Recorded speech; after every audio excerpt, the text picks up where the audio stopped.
그 행복한 가정 시리즈 세 번째 시간인데요. 그, 원래 그 1부, 2부, 3부 이렇게 예배를 드리잖아요. 그러면 1부 때는 항상 어떤 그 흔들리지 않는 은혜가 있어요. 그 연륜이 있고 그래서 그런지 그 2부, 3부는 기복이 있어요. 그래서 2부 때는 은혜가 있을 때도 있고 조실 때가 있고 이경진 지사님 졸면 다 줘라.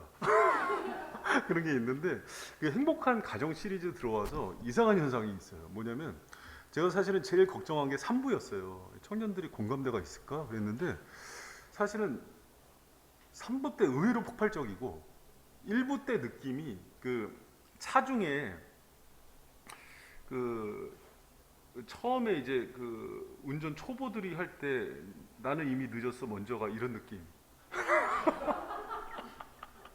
아, 내가 이걸 들어야 되나? 권사님들이나 이제 연세 드신 분들이 나는 이미 늦었어. 너희 가정이나 행복해.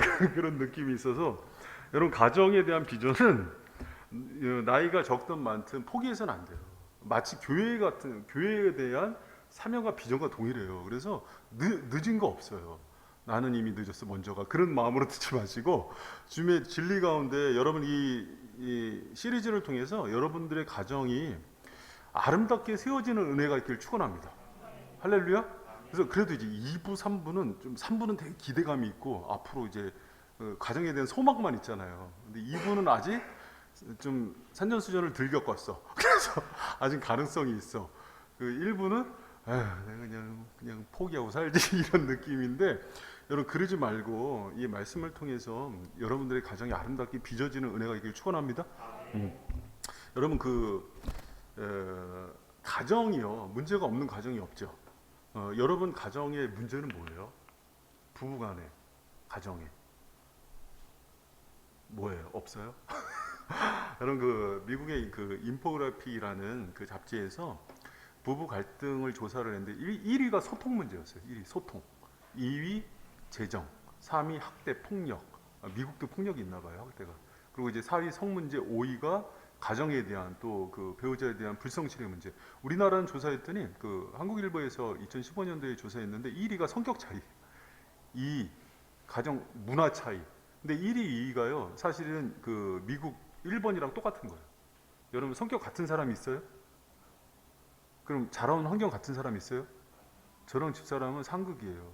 나는 육지 사람이고 섬 사람이고 여자고 남자고 또 기질도요. 저희는 육식이고 채식이고 MBTI를 해도 나는 E가 먼저 나오고 저희는 I가 나와요.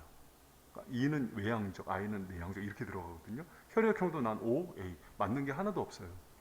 그런데도 그걸 조율할 수 있는 능력은 소통이에요. 그 간격을. 근데 이제 또 하나 문제가 있어요. 뭐냐면 한국 부부들을 보니까 갈등을 겪고 있는 부부들 중에서 69.9% 7명 10명 중에 7명이 소통이 단절돼 있대요.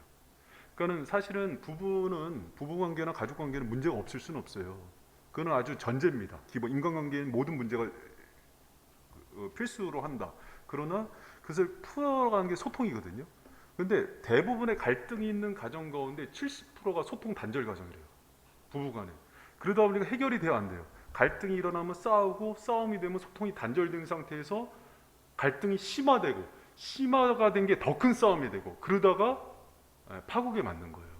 여러분 제가 왜 이 얘기를 하냐면 화목한 가족을 이루는 데 있어서 핵심 키워드 하나를 딱 잡으라면은 사실은 소통이에요.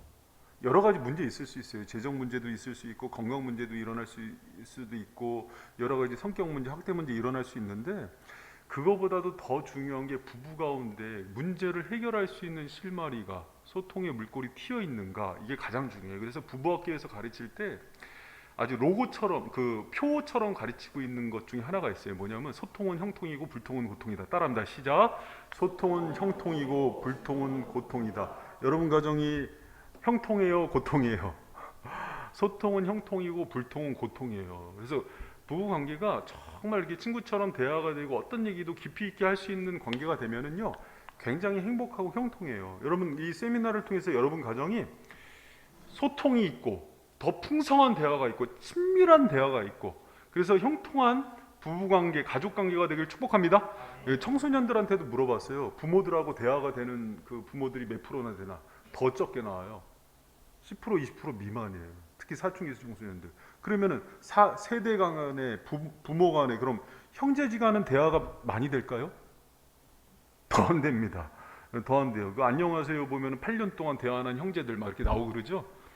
많아요. 많아요. 그러니까 형제지간에도 없고 부모 자식간에도 없고 부부간에도 없고 대화 단절이죠. 그래서 개콘에서 그 나왔잖아요. 그 저기 신봉선 나오는 거, 밥 먹자 하는 거. 그게 현대 가정의 전형적인 모습이에요. 그런데다 더 핵가족이 되고, 그러니까 대화가 다 단절이 되는 거예요. 여러분 가정이 화목하려면은요, 대화가 살아나야 돼요. 그러려면 남자가 수다스러워져야 됩니다. 여자가 과묵해져야 되고. 여러분 우리 가정 가운데 오늘 예배를 통해서 하나님께서 그런 흘려주신 그런 소통의 은혜가 있길 축원합니다. 그럼 여러분 소통의 달인이 되기 위한 원리를 오늘 얘기할 거예요. 표정 보니까 별로 듣고 싶지 않은 것 같아. 여러분 이거 잘 기억하세요. 그럼 여러분 생각해 보세요. 소통을 잘하려면 뭘 잘해야 될 것 같아요? 딱 상식적으로. 자, 15장 1절 같이 한번 읽어본다. 시작.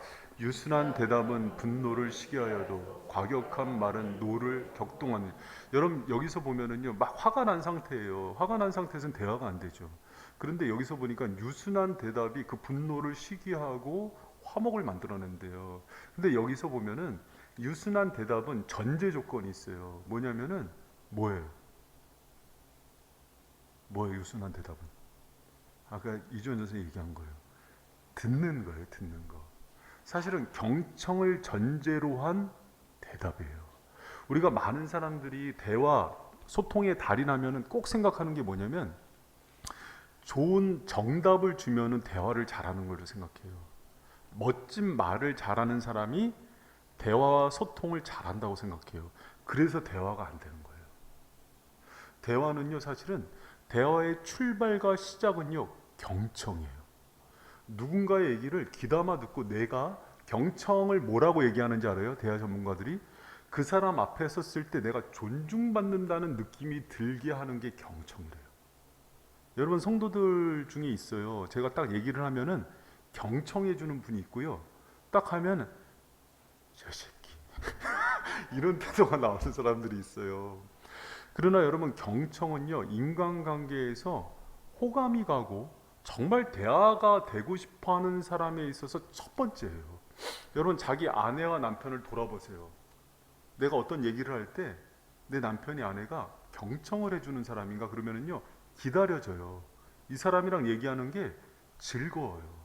근데 얘기하면 한 귀로 듣고 한 귀로 듣고 이게 보이죠, 막 들어왔다 나가는 게. 그런 사람들은요, 부부래도 밥맛이에요. 형제들끼리도 그래요. 누나가 동생한테 얘기할 때 오누이가 사이가 좋은데 보면은 누나가 하는 얘기를 동생이 잘 들어요. 동생이 하는 얘기를 누나가 귀 기울여 들어요. 주의 깊게 존중하면서 들어요. 그게 경청이에요. 여러분 하나님도요, 어떤 사람을 사랑하시냐면 주님의 말씀을 잘 경청하는 사람을 사랑해요. 주의 깊게 듣고 자기 삶에 반영해서 따르는 사람. 그래서 하나님은요, 말씀을 사모하고 사랑하는 사람을 사랑하거든요. 근데 사람도 똑같아요. 하나님 형상이 있어서 자기 얘기를 주의 깊게 듣고 그게 합당하다면 따라주고, 근데 열심히 듣고 딴짓하는 사람도 있죠. 근데 그거는 사실 경청은 아니에요. 듣고 흘려보낸 거예요. 그럼 무시라고 받아요, 상대방이. 근데 부부간에 그런 경청이 있는 가정이 소통이 돼요. 여러분의 가정이 소통 단절이 아니라 풍성한 소통이 있는 그 가정이 되길 축복합니다. 여러분 그 테레사 수녀의 사랑법이란 그게 있는데, 테레사 수녀가 기자가 물었어요. 어떻게 그렇게 고아 빈민의 어머니가 됐고 인도의 성녀가 됐냐 그랬을 때 테레사 수녀가 했던 중요한 얘기가 있어요. 내가 한 일은 다른 사람들이, 힘든 사람이 무언가 찾아와서 내게 말할 때 그들의 이야기를 들어주는 것, 경청한 게 전부라 그랬어요. 그게 근데 가장 중요한 일이에요. 소외받고 자존감이 떨어지고 고아 과부들은요, 자기 얘기를 귀담아 들어주지 않아요, 세상이. 제가 어렸을 때 저희 할머니랑 방을 거의 군대 갈 때까지 썼거든요. 근데 할머니가 어느 날은 막 제가 그때가 이제 중학교 때 같은데 되게 섭섭해 하시는 거예요. 왜 그런가 했더니 노인이라고 무시하는구나 이렇게 얘기해요. 나 무시한 적 없는데. 근데 가만히 생각한 게 뭐냐면 할머니가 했던 말 또 하잖아요.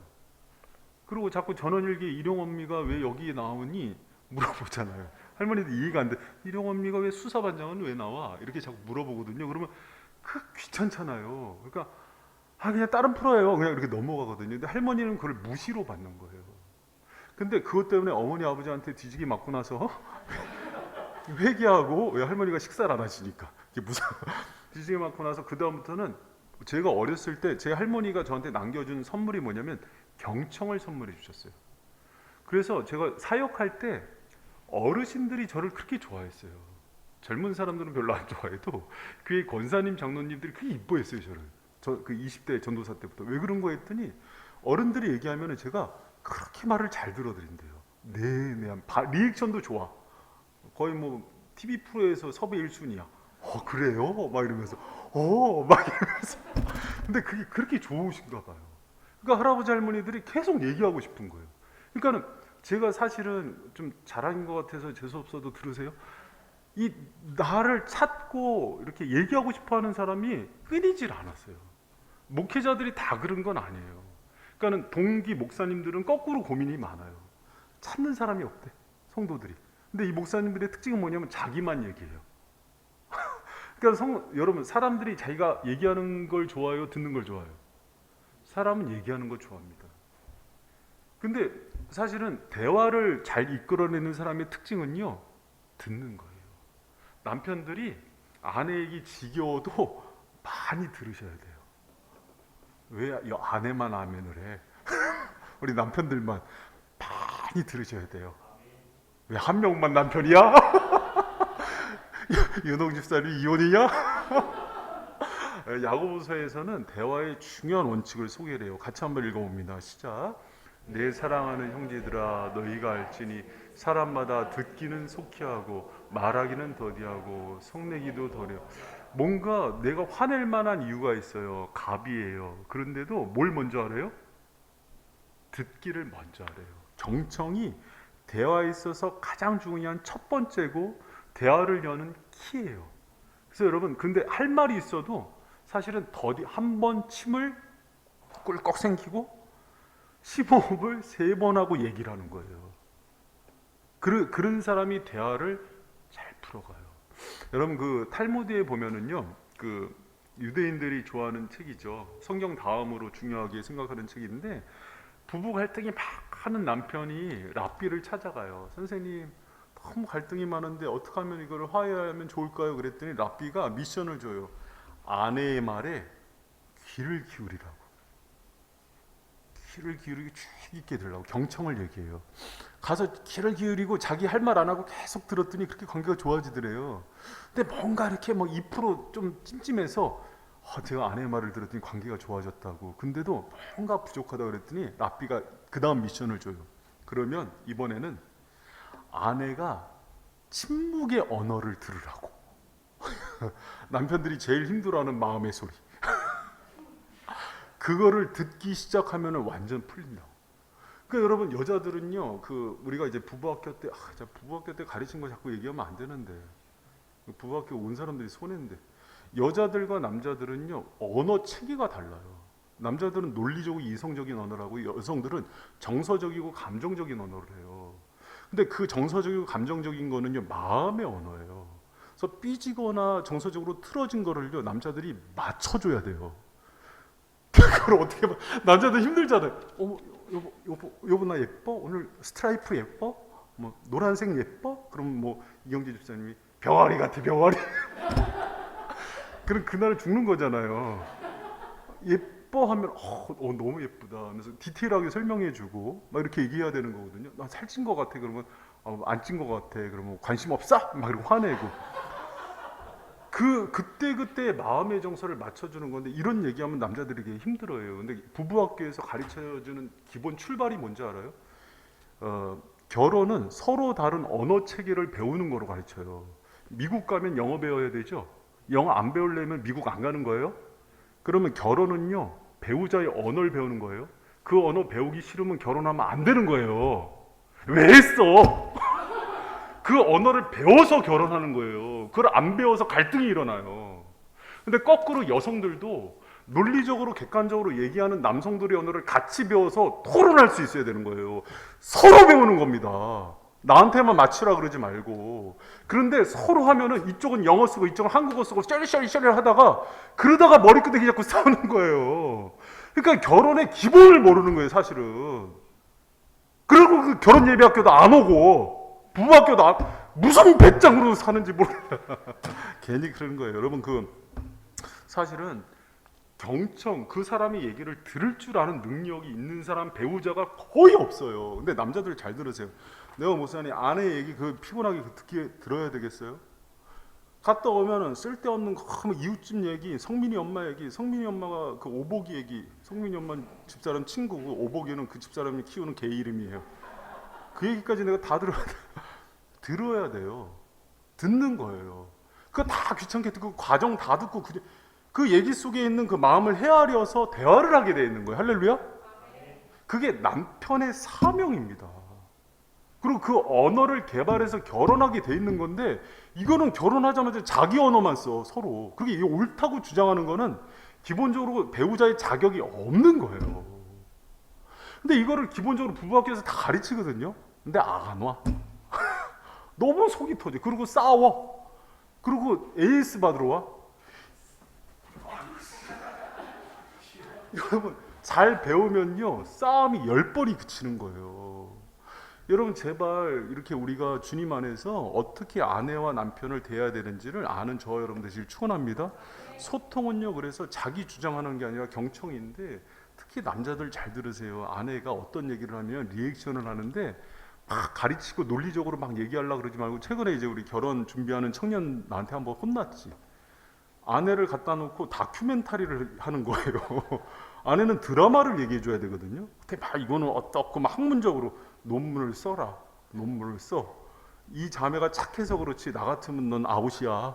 그랬더니 너무 시원해, 자매가 막. 목사님 우리 자주 만나요. 그래 막. 하여튼 근데 그랬을 때 특히 논리적인 우리 이성적인 남편들 많잖아요. 얘기를 할 때 말할 줄 모르면 두 가지만 하세요. 하나가 뭐냐면 카피하고 끝에 구나 붙이는 거. 다시 카피하고 끝에 아내가 뭘 물어봐. 여보, 나 오늘 어디 갔다 왔게. 그러면은 어디 갔다 왔어. 그냥 이렇게 하세요. 이 시간에 나한테 그걸 맞추라고 수수께끼야? 스무고개야? 시끄러 빨리 결론만 얘기해. 이러지 말고 어디 갔다 왔게. 이게 정서적인 반응이에요. 그럼 마음이 확 열려요. 그리고 맞죠? 그럼 여보 나 오늘 쇼핑 갔다 왔다. 그러면 이 여자가 어디 또 쇼핑을 가? 이러지 말고 쇼핑 갔었구나. 카피구나. 여보 나 가방 샀다? 이게 뭘 뺐냐가. 가방 샀구나. 카피구나. 그게 마음을 열어요. 근데 하면은 지금 우리 지금 200만 원인데 이번 달에 보험료 나가고 애들 교육비 나가면 돈 없는 거 알아 몰라. 그 가방 얼마짜리야? 바꿔! 마음 확 다쳐요. 그렇게 하는 거 아니에요, 여러분. 반응이 기본적으로 잘못했더라도 유대인들도 그 얘기예요. 이미 결혼한 사람 산 물건에 대해서는 얘기하지 말라고, 잘했다 그러라고 얘기하고 지혜거든요. 그럼 하고 나서 여자가 물어봐요. 여보 이거 예뻐? 그럼 거기까지 잘 넘어갔어요, 남자가. 가방 샀구나. 침을 꾹꾹 숨기면서 그거 예뻐? 하면은 하나도 안 예뻐요. 이상해요. 그러면 예쁘구나. 그건 바보죠. 그걸 똑같이 따라하는 게 아니라 그때는 자기 감정을 솔직히 얘기해야 되는데 그때는 너무 예뻐. 당신은 체크야. 당신은 체크하면은 우아해.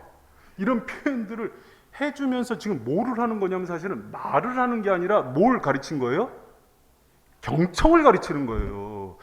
군대에서도 복명복창을 시킵니다. 제대로 들었는지. 복명복창은 상관의 얘기를 제대로, 아내는 상관이잖아요. 할렐루야? 상관의 얘기를 복명복창하면서 동조해 주는 게 경청의 출발이에요. 여러분, 그러면서 아내의 마음을 열어서 대화를 하고 싶은 남자, 아내가 되기를 축원합니다. 그래서 여러분, 소통한다 그러면 남편들이 이걸 잘해요. 근데 가면은 막 일장 연설하고 논리적인 언어 막 이렇게 다큐멘터리 딱 짜갖고 딱딱 가르치는 거는요. 그 나중에 해도 돼요. 마음 열면은 나중에 받거든요, 아내들이. 근데 정서와 감정은 닫혀버리면 안 열려요. 그러면 점점 그 오빠를 지워버리면서 다른 오빠를 찾아요. 그럼 이제 끝나는 거예요. 여러분 아내들이 닫힌 마음은 열려요, 안 열려요? 알리바바 40인의 도둑 봤어요, 못 봤어요? 잘 안 열려요. 잘 안 열려요. 남자들은 한번 돌아선 여자의 마음들 일으키는 거는요, 쏟아진 물을 주워 담는 거랑 똑같아요. 남자들 정신 차리고 잘하시길 축복합니다. 할렐루야. 1부 때는 남자들 책망이 안 났는데 오늘 2부 때 책망받을 남자가 많나 봐. 난 성령이 인도하시는 대로 가요. 자, 두 번째 중요한 거는요, 여러분, 진실한 말이에요. 진실한 말. 여러분 봐요. 만약에 여러분이 저하고 상담을 하는데 우리 목사님은 뻥쟁이야? 저 구라쟁이야? 저 또 뻥쳐? 그러면 말을 하겠어요, 안 하겠어요? 그리고 우리 목사님은 신의를 안 지켜. 내가 얘기하면은 또 어디 가서 또 얘기하고 있을 거야. 그럼 마음을 열어요, 안 열어요? 안 엽니다. 기본적으로요, 진실과 그 사람에 대한 신실성은요, 대화를 여는데 기본이에요. 저는 진짜로 우리 장정원 사모가요, 팥으로 메주를 쓴다 그래도 믿어요. 진짜 진실해요. 그 신뢰가 아내에 대해서 있어요, 없어요? 나 있을까 없을까? 있어요. 진짜 진실한 사람이에요. 그래서 제가 부부학교 할 때도 장지선이 많이 자랑했지. 많이 엄청 자랑했어요. 근데 부부학교 안 들었나 봐. 반찬이 안 달라져. 근데 진짜 신실하고 진실해요. 그렇기 때문에 속마음을 다 얘기할 수 있어요. 근데 맨날 뒷주머니 차고 경제적인 거 속이고, 물질적인 투명함은 사실은 이 사람에 대한 정직성이 첫 번째예요. 딴 주머니 차고 그러면 두통정하고 그러면 기본적으로 안 믿는 거예요. 현대인에게 경제권은 제일 중요하거든요. 근데 그 오픈하고 당신 믿는다고 다 넘겨주고 집문서로도 앞으로 해놓고, 이 사람이 나한테 올인했구나. 그러면은요, 마음이 얼마나 열릴까요? 1부터 5단계까지 있으면 몇 단계까지 열릴까요? 집문서 앞으로 했다니까. 이은경에서 몇 단계까지 열려? 4. 그래도 4단계네. 그러니까 여자들이 이래, 남자들이 알아야 돼. 5단계 집문서 갖고 안 돼. 여러분 그 마음을 여는 대화를 할 때 가장 진실한 말을 해야 되는 이유 중에 하나가, 하나님의 사람들은 하나님의 자녀잖아요. 하나님의 첫 번째 속성은 진리예요. 사탄의 첫 번째 속성은 뭡니까?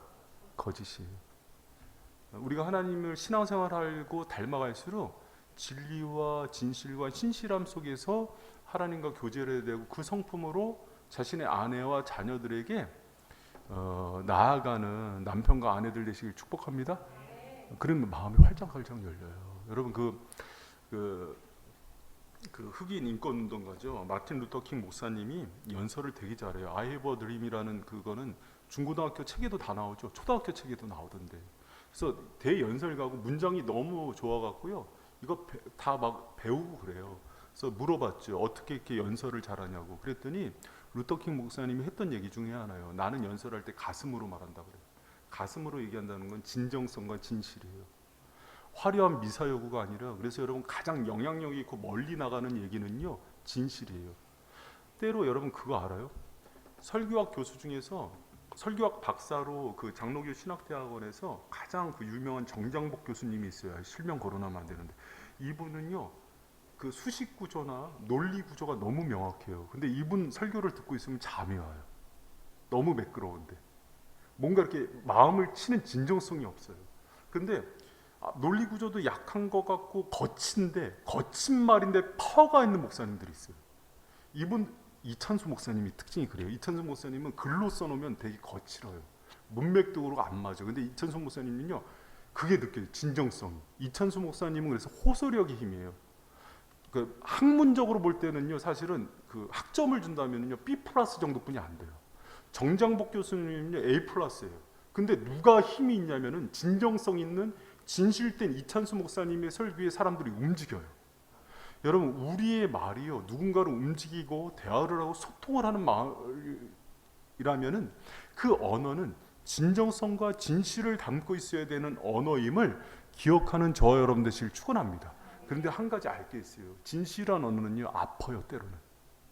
진실을 얘기하기 때문에, 나에 대해서도. 그래서 진실한 말을 받을 때는요, 진실한 말에 담긴 거룩한 아픔을 받게 돼 있어요. 자녀들에게 누가 가장 진실하고 정직한 훈계를 해줄까요? 부모가. 그래서 그 다음 5절에 나오는 게 부모의 훈계에 대해서 나와요. 우리 같이 한번 읽어봅니다. 시작. 아비의 훈계를 업신 여기는 자는 미련한 자요, 징계를 거둔 자는 슬기를 얻을 자니라. 여러분, 아버지의 훈계는요, 아들에 대한 사랑이고 아픈 사랑이에요. 여러분, 저도 4자녀가 있지만 애들한테 좋은 부모로 인상이 나고 싶어요. 그러나 아이들을 바르게 세우기 위해서는요, 때로는 훈육을 할 때가 있어요. 특히 딸내미들 회초리 되고 나서는요, 너무 고통스러워요. 너무 미안하고 막 이렇게 가슴이 찢어지는 것 같아요. 아, 우리 연하는 도저히 못 혼내겠어요. 요거를 요새 이제 버릇을 잡아줘야 되거든요. 근데 얘가 나를 혼내. 어떻게 그래도 얘가 잘못하는 부분이 있고 요새 엄마한테 대드는 부분이 있는데 요거를 가르쳐 드려야 되죠. 근데 이것을 잘 받는 자녀들은 슬기가 생기고 지혜가 생기고 자신의 인생 가운데서 어떻게 가야 되는지에 대한 바른 길을 걷는 그런 지혜로운 자녀들이 돼요. 그런데 그것 때문에 과거에 많은 스승과 부모들과 권위자들이 실수한 게 있어요. 훈육을 명목으로 학대를 했어요. 그래서 아픈 사랑을 줄 때는요, 2가지 중요한 원칙을 지켜야 돼요. 하나가 뭐냐면 어떤 상대든 상대에 대한 존중과 배려를 갖고 얘기해야 돼요. 내 자녀에게 얘기할 때도, 배우자한테 얘기할 때도. 여러분, 이물 없는 관계, 가장 쉬운 관계가요, 가장 상처를 많이 줘요. 이성재 목사님이라고 있어요. 지금 개척해서. 이성재 목사님은 저하고 형동생 하던 사이예요. 20대 때 만나서. 근데 이제 담임 목사가 부교육자로 만났잖아요. 그러니까 막 다른 사역자들이 할 수 없는 선을 넘나들어요. 지나가다 엉덩이도 치고 밥도 막 이렇게 뺏어 먹고 막 이런단 말이에요. 근데 이제 제가 한 번은 혼냈더니 삐졌어요. 집에 갔어. 엄마한테 우리 담임 목사님 변했어. 옛날에 형일 땐 안 그러더니 일렀어. 그랬더니 어머니가 그러대. 이물 없는 관계일수록 예의를 잘 지켜야 돼. 그 얘기를 해주더래요. 그래야 관계가 오래가. 가족도 마찬가지예요. 옛날에는 오빠 만날 때 풀 메이크업하고 옷도 예쁘게 입고 그랬는데 이제는 고춧가루 딱, 몸빼 딱, 머리 딱, 눈곱 딱. 이물 없는 관계일수록요, 서로에 대한 배려와 존중이 있어야 돼요. 내가 그 사람을 사랑하는 모습을요, 나의 태도로, 모습으로 보여줄 때 그 사람의 마음이 열려요. 내 자녀라도 그렇게 해주는 거고 내 배우자라도 그렇게 해주는 거예요. 모든 사람은 존중의 대상인데 3가지 생각해야 돼요. 하나가 그 사람은 누굴 만나든지 연약하든지 병든 자든지 아니면 망했든지 그 사람은 하나님이 당신의 형상으로 창조한 사람이에요. 또 그 사람은 예수 그리스도께서 핏값으로 산 사람이에요. 또 그 사람은 누군가에게는 아버지고 누군가에는 자녀고 누군가에게는 소중한 배우자예요. 그렇게 TV에 나오는 요새 순환을 당하는 수희 아저씨들도 누군가의 부모들이고, 우리가 그렇게 무시하는 택배하는 사람들일지라도 우리 형제고 동생 같은 사람들이에요. 다 존중하는 모습으로 대할 때 이미 여러분, 언어는 헬러, 히브리어, 영어, 한글어 이걸로는요 7%만 전달이 돼요. 93%는 이미 태도와 제스처와 뉘앙스에서 마음이 다 전달되는 거예요. 그랬을 때 상대에 대한 존중과 배려가 느껴지는 언어를 가지고 훈육을 하는 거예요. 근데 일부러 딱 훈육을 들어간다 그러면 이미 고압적인 자세예요. 그러면 관계가 깨지는 거예요. 애들도 알아요. 아내도 알고 남편도 알아요. 여러분, 그래서 저는요, 화가 날수록 존칭을 써요, 아내한테. 화가 날수록. 왜? 화가 나면 오히려 반말을 하게 돼 있잖아요. 그럴 수 있어! 당신 말이야! 날 뭘로 보러 가! 막 이렇게 할 수 있잖아요. 근데 여보, 얘기 좀 해요. 목소리 끌고 딱.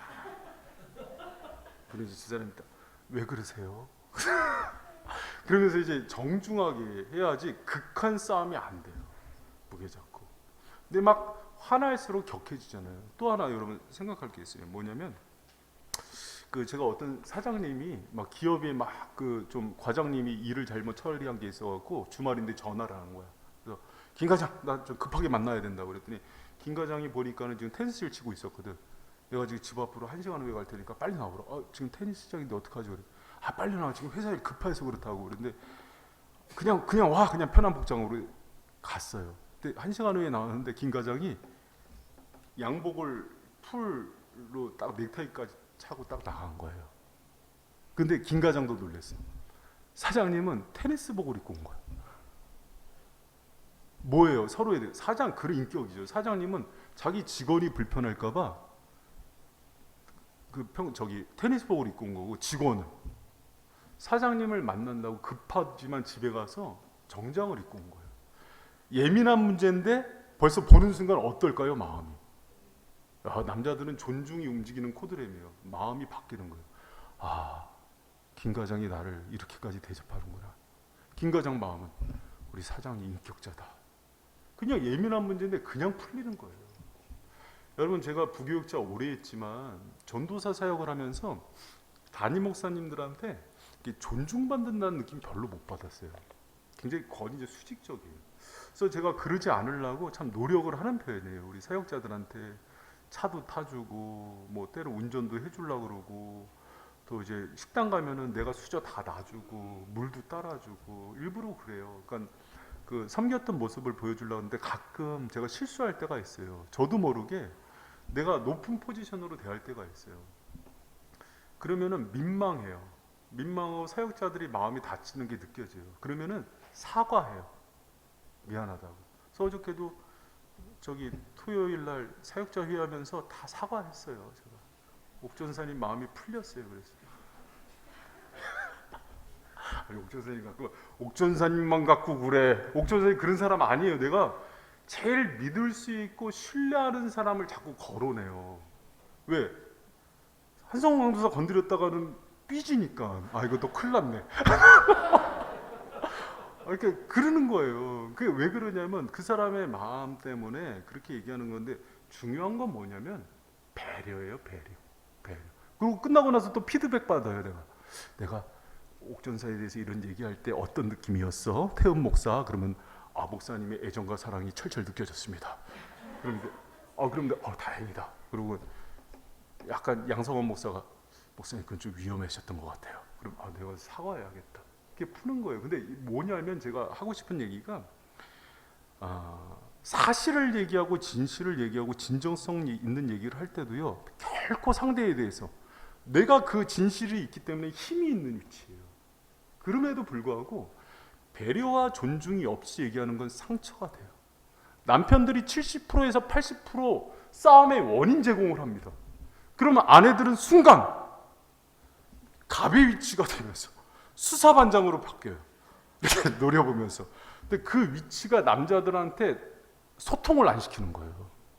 그러더라도 여보, 황 사장님 황 사장님이 그럴 뿐이 아닌데 어떻게 해서 그렇게 하셨을까요? 딱 부드럽게 하면 황 사장님이 인격적이라 여보 미안해 이렇게 반응을 하지.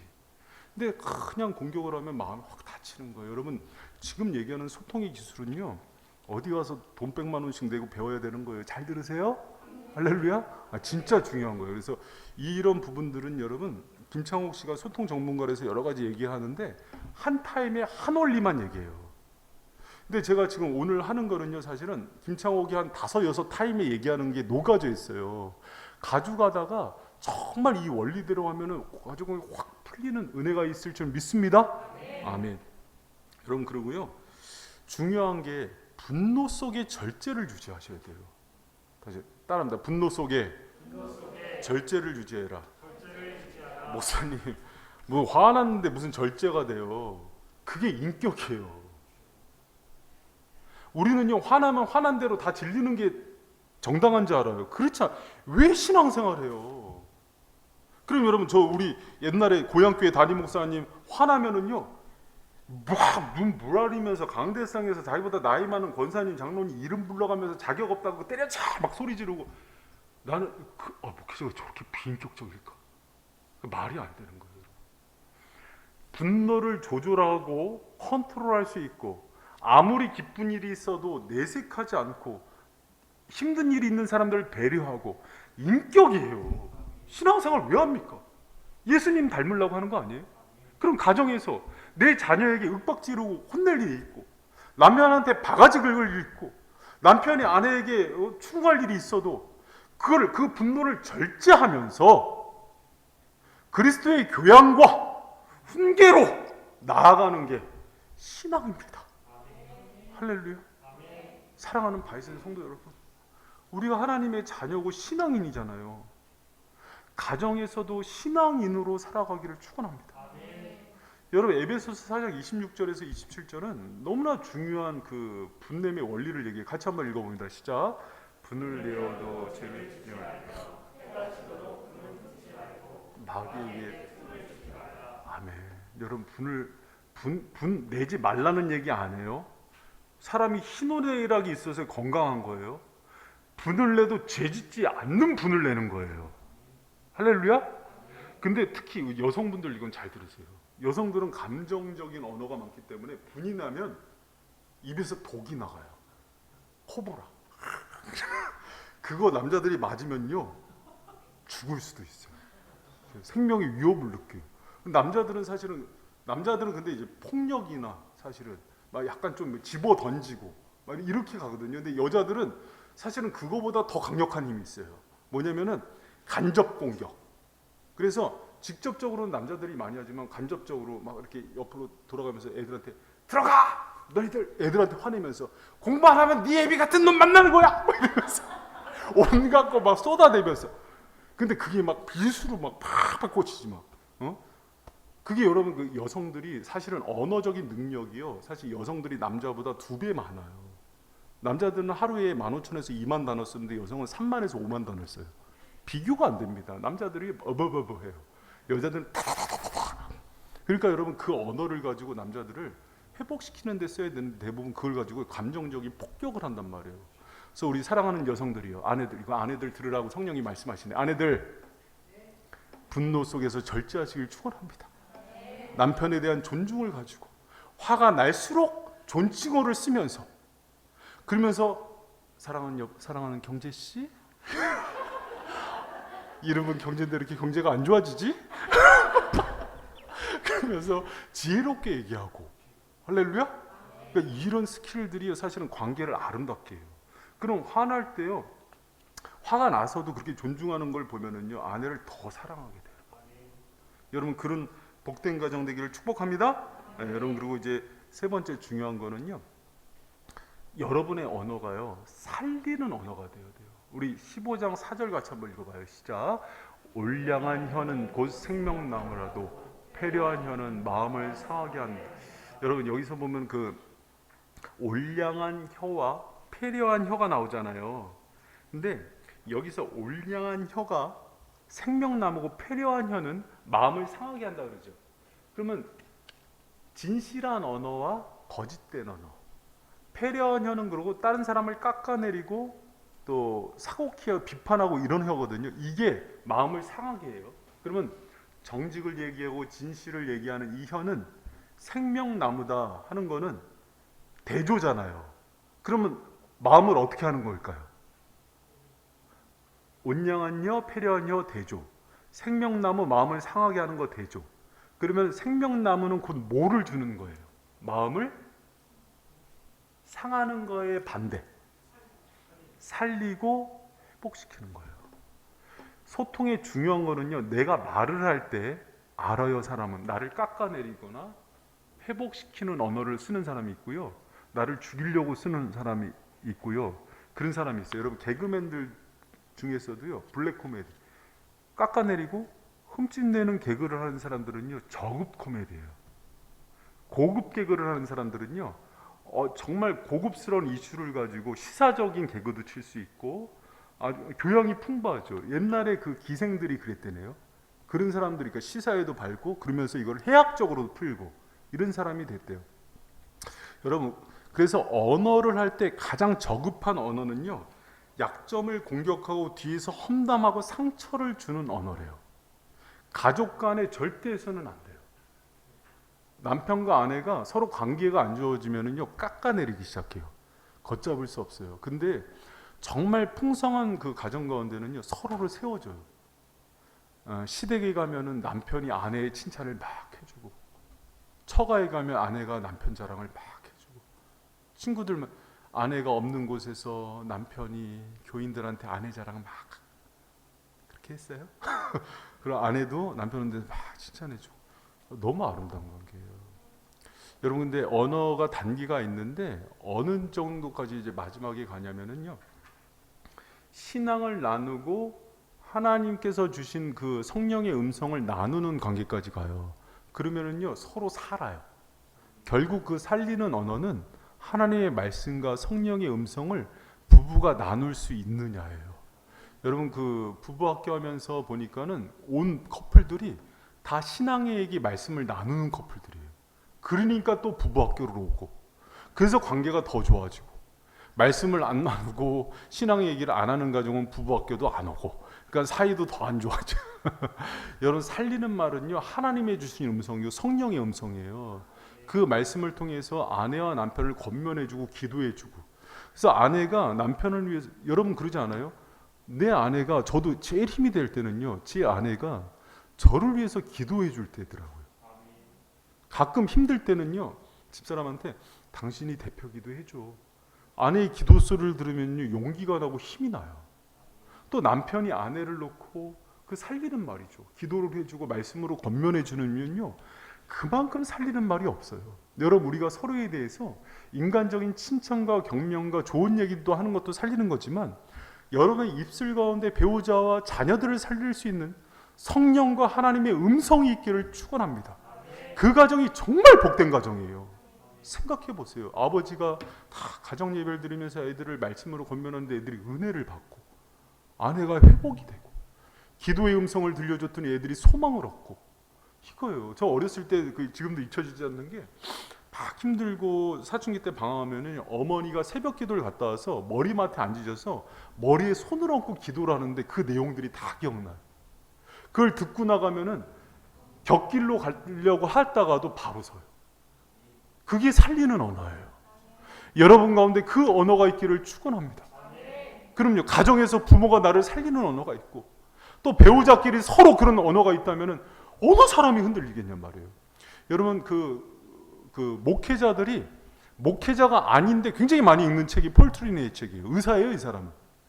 귀를 핥으시는 하나님, 이 사람 모험으로 사는 인생, 여성 그대의 사명은 되게 좋은 책들이 많아요. 근데 이 폴 트리네가 귀를 핥는 하나님은 자기 자전적 얘기인데요. 이 사람이 2살 때 아버지가 죽어요. 돌아가세요. 2살 때 아버지가 돌아가시는데 70살이야, 아버지가. 68에 나왔어요. 친아버지인데. 어머니가 6살에 돌아가세요, 늙어서. 그리고 어머니는 60 넘어서 난 거야, 얘를. 그러니까 참 이런 가정들이 있어요. 참 이 아브라함의 축복이라 그러는데, 여러분에게 있을지어다 있는데요. 그런 얘기를 해요. 어렸을 때 그러니까 누나가 거의 엄마 뻘이었어요. 누나 하나 있었는데, 그 누나랑 키웠는데 밝게 잘 컸어요. 주위에 있는 사람들이 얼마나 그렇게 훌륭하게 컸냐, 공부 잘하냐, 의사까지 되고 그랬으니까. 그랬는데 항상 마음에 어둠이 있었대요. 그늘이 있었대요. 근데 그것을 16살 때 고등학교 선생님이 그걸 봐요. 예, 성경화장을 보고. 어느 날 선생님이 자기 집으로 불러요. 그러면서 폴이죠. 폴 여러 가지 얘기하고 장난치면서 하는데 이 책이 나와요. 처음 대화란 걸 해봤습니다. 이렇게. 근데 이 선생님이 어떻게 이 폴 트리니의 마음을 끌어집어냈냐면, 선생님이 볼 때 이거 참 괜찮은데 내가 얘를 살려야겠다. 얘를 회복시켜야겠다. 얘한테 이런 아픔이 있구나. 얘가 고아구나. 그걸 보고 선생님이 이 마음을 그런 의도로 들어가니까 얘가 살아난 거예요. 그래서 자기는 그 선생님 때문에 자기 인생의 비전과 자기를 찾았다 그래요. 그래서 나중에 그거 이후로 자기가 세워지고 자신이 꿈이 생겼다 그래서 나중에 대학 가서는 학생회장이 돼요. 그리고 적십자사에 들어가서요, 대표가 돼서 뭐 러시아 전범 문제도 해결하고 그래요. 그러니까 그런 탁월한 커뮤니케이터가 돼서 나중에는 목회자들이 가장 영향력을 끼치는 의사가 되잖아요. 여러분, 이런 은혜가 저 여러분 가운데 있기를 축원합니다.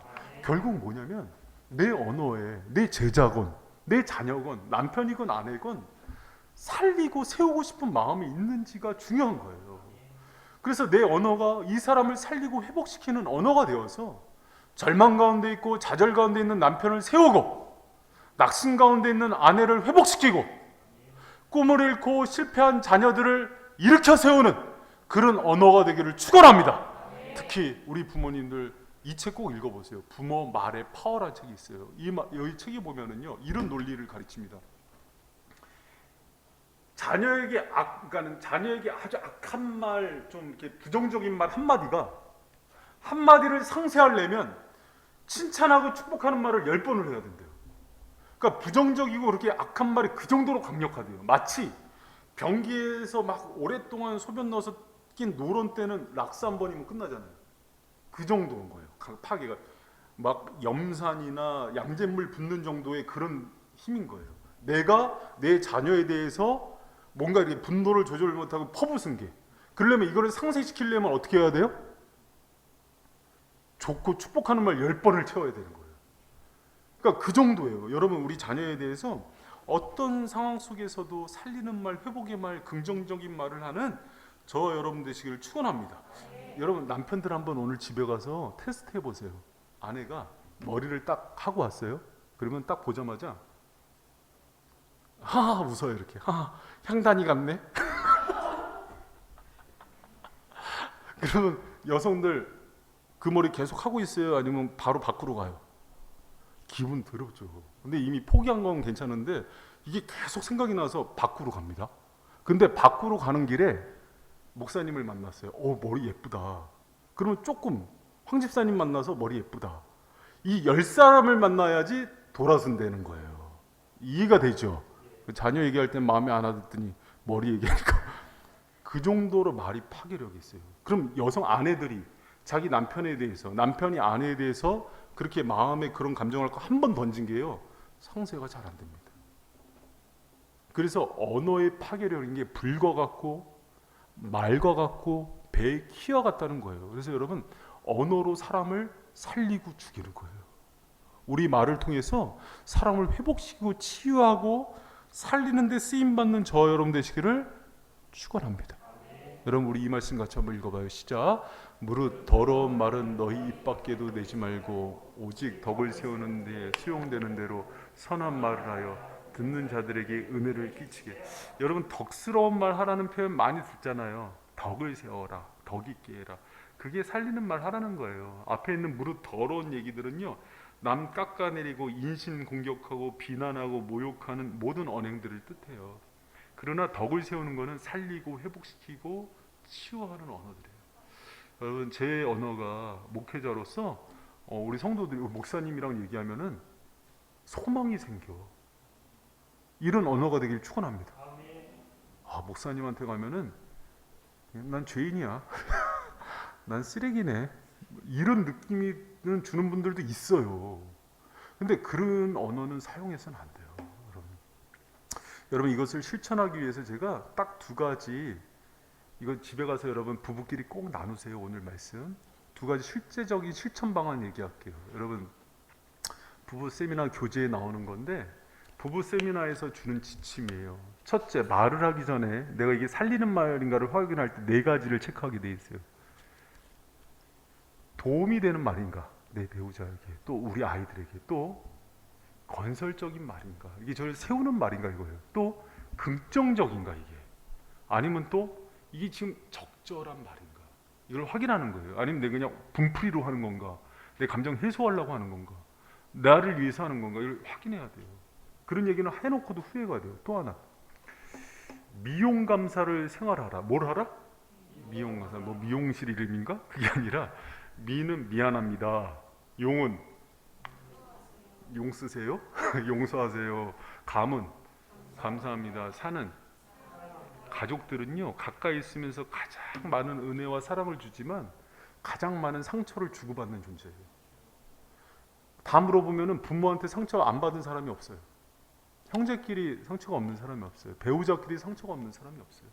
그래서 필요한 게 뭐냐면 미안하다고 얘기해야 돼요. 근데 사실 이거 전에 잘못했어, 내가 잘못했어, 잘못에 대한 시인, 미안합니다는 뭐냐면 그 사람에 대한 감정에 대한 배려예요. 내가 미안해. 용서해 주세요는 뭐냐면 당신에게 이 키를 맡기는 거예요. 당신이 용서하면 나 용서받을 수 있어. 그러면 상대방이 풀려요. 안 그러면 여자들은요, 그냥 남자들 얘기하면은 그럼 덮어놔 또 옛날 얘기 꺼내 이러잖아요. 안 풀려서 그런 거예요. 그러니까 10년 20년 거를 또 얘기하는 거예요. 이걸 풀어주시고 그 귀신을 쫓아내주세요. 할렐루야. 그러려면 이 방법뿐이 없어요. 정중하게. 여러분 제가 지금도 생각나는 게 제가 시우를 그때 이제 개척교회 하면서 뒤에 자전거 태우고 누가 자전거를 줬어요. 그래서 앞에 저기 어머니들 로망스 자전거 소쿠리 있는 거 그 뒤에 태우고 가다가 다리를 부러뜨렸어요. 거의 페달에 끌려 들어가서 너무 미안한 거예요. 수술하고 입원시켜놨는데 눈물을 글썽거리면서 아들 눈을 마주치고 아들 정말 아빠가 미안해. 아빠가 부족하다 그랬더니 그때 이제 6살 7살 때인데 얘가 눈을 마주치고 용서를 받는 거예요. 그러더니 뭐라 그러냐면 아빠가 잘못한 거 아니야. 내가 떼쓰고 탄 건데 뭐. 그런데 너무 부자지간이 훈훈한 거예요. 그때 사춘기 되니까 까칠해졌어요. 얘가. 지금 막 이렇게 막 안아주면 뭐야 막 이렇게 지금 이러거든요.